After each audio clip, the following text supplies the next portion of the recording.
喂，还没睡呢？没关系，我刚好也睡不着。把手机放远一点吧，光太刺眼了。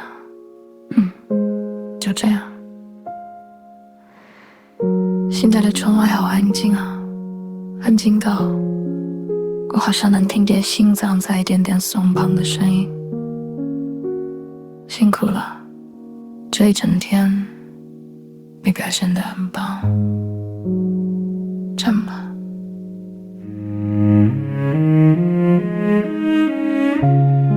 以前我总觉得得要把每一件事都做到完美，才配得上这一天的落幕。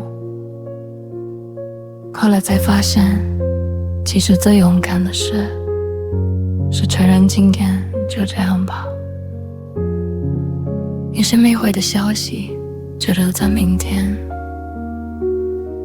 有些没解开的委屈就先把它折起来放进抽屉。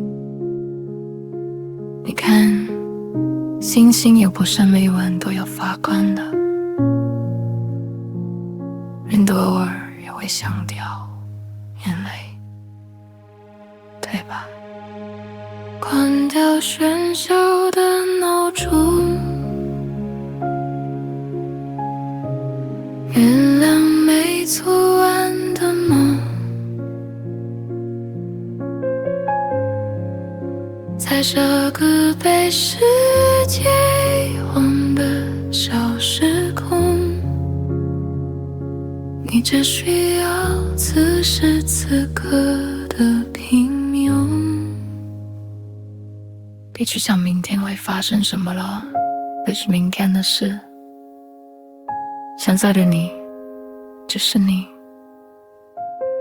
不是谁的员工，不是谁的孩子，也不是谁的依靠。去洗个热水澡吧，让水流带走那些紧绷的肌肉，或者就这么静静地坐一会。我在那，光也在，我们都不赶时间。好了，眼睛闭上吧，我会陪你到梦境的门口。